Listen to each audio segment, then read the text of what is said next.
Thank PB bless it right in full. All right, everybody. Been busy this weekend. Fixed the brake issue. Had collapsed rubber lines.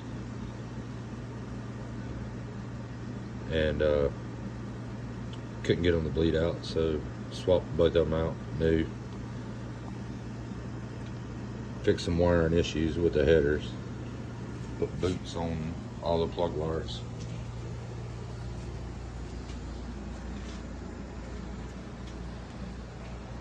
Bled everything out. We got full pedal brake. Finally. And haven't got it welded in yet, but new inner fender is setting in.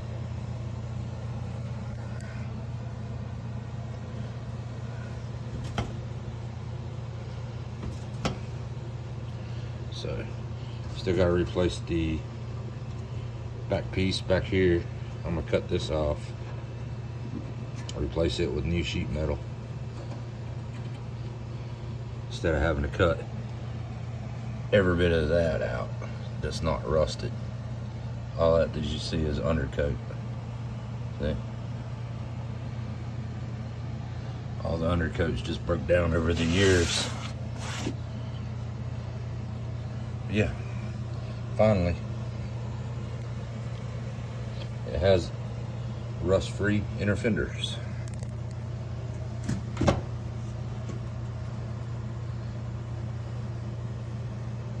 It's pretty neat how they use bronze and copper to weld back in the day.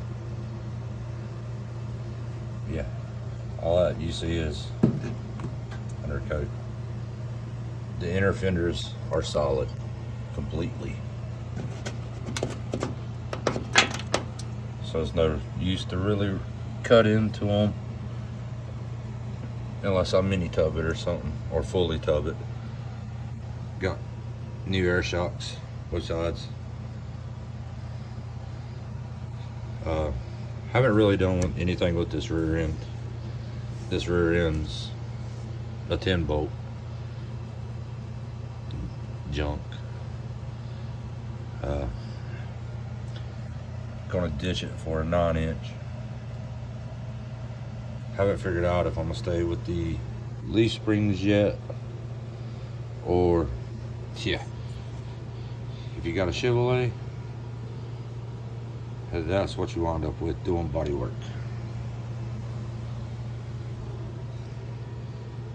Chevrolet was not known for good sheet metal, but I don't know if I'm gonna stay with the leaf spring setup or just go ahead and go forward 4-link. Hadn't figured out yet. Depends on how much I cut in to that. I guess next order of business is drop this tank. See how much rust is in that trunk pan. It's eat up. They don't make a trunk pan for this car. Everything's solid except for where, I don't know if you can see it, but the 73, 74s stepped down, and this kind of collected all the dirt and the moisture. So I think what I'm gonna do is I'm just gonna go in here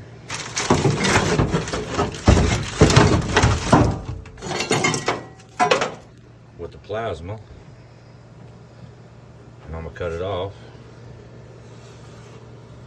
level everywhere. See, only place bad is this right here and right here.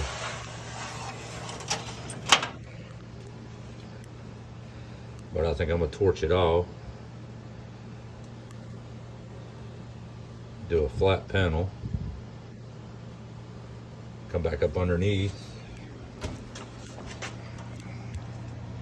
where the factory tank's at. I'll build a cradle for a 15-gallon fuel cell. Probably put the fuel cell center, battery on the passenger side, the transmission cooler on the passenger side, and I'm probably going to build a box. If it goes nitrous, I'll build a box right here to set the nitrous bottle down in, so that way you'll still have trunk space, but everything would be hinged where I can fuel the fuel cell up, full the fuel cell up, do what I need to do with the batteries or the nitrous bottle if that's the way I go. Everything else is pretty much solid. I mean, looks different now. I don't know if you can see the actual welds on the back side where this has complete new quarter on this side. It was actually, you can't tell it, but it was actually spliced about right here, and then run up the ridge all the way to here, cut down to up under here.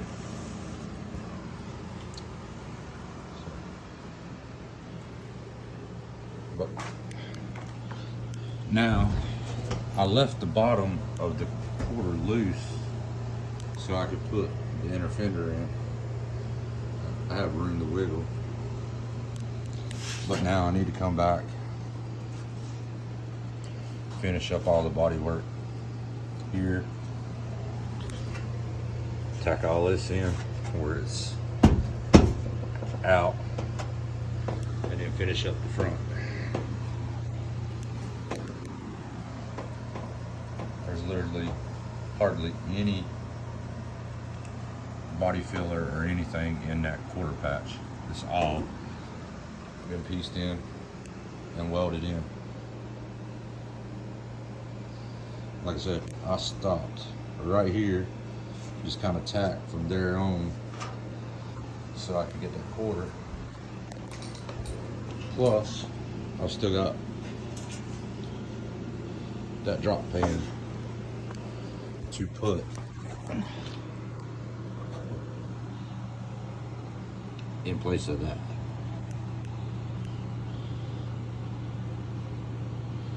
So all that's going to be replaced right there. This whole panel right here is replaced, getting replaced. And then we got to come over and start on this side. This side doesn't look bad. If I wasn't worrying about spraying the car with candy or whatever, I'd probably let this quarter ride. It's got a dent right there that kind of needs to be worked out. It's not really bad. I mean, you can kind of see it, but you can't see it. You can kind of see the outline of it. But since I already have the quarter and I'm planning on spraying the car with candy, and I'm trying to get the body seams right. If you noticed how this body seam comes up and follows. Well, Chevrolet, good people they are.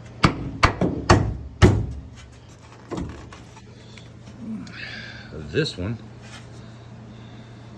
it's not fitting good because you can see where I've cut the metal away to the point nobody ever noticed it.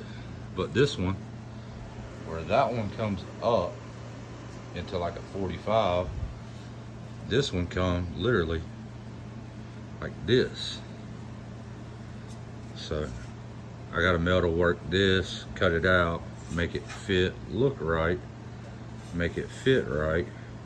Then I'm gonna go back in and weld metal in for my flange on the inside. Then I gotta get on this. This is minor. This is all weather strip and leaves and everything setting over the years. Just kind of got to it. That ain't nothing but cut it out, drop some new metal in and paint, weld it in, done. But we're moving along, taking a while. I mean, this side ain't that bad. For some reason, that's how I just wanted rust out. Yeah, she's getting kind of solid.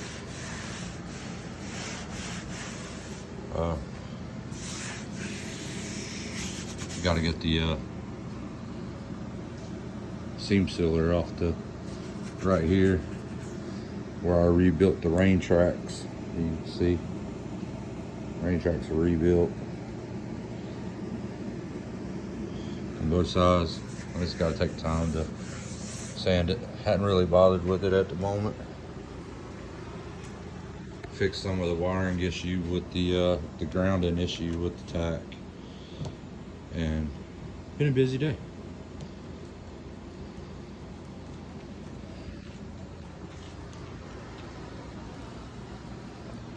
If you notice, the fenders are flapping. They're not bolted. There's 3 bolts holding the fenders in, so that's the reason why you see both fenders. It looks like they're flapping. Right now, they're just kind of just on there to cover the motor when it's pulled out of the garage. But I'm gonna replace the door skins. They're not really bad, but same reason why I'm gonna replace both fenders. 73, 74 had a molding strip that run down the length of the car. It's ugly as crap. And about every 8 inches there's a hole in the body. It's been body worked over the years and everything else. Plus there was 2 emblems here that have been welded, the holes are welded in. Plus there was emblem up there, been welded shut. It's just a lot of welding, and for the price I'm just gonna go with some show quality fenders, because actually the bottoms of both fenders are stop signs.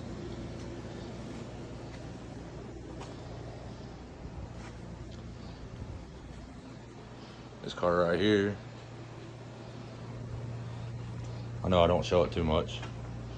We kind of work on it here and there. It is fully tubbed, caged. Right now it's got the fuel cell and everything else kind of stored in it. It does run. It has 351 coverage at Cleveland in it, 69, 4-bolt. And it's 4-wheel disc brake, 4-link, you name it. This one was kind of a work in progress over the years, on top of doing all the farm stuff. If you notice, the top's been chopped. Most of your Mustangs you see have the wicker bill roof. The roofs are duck billed up in the front. This top has been chopped 1.25 inches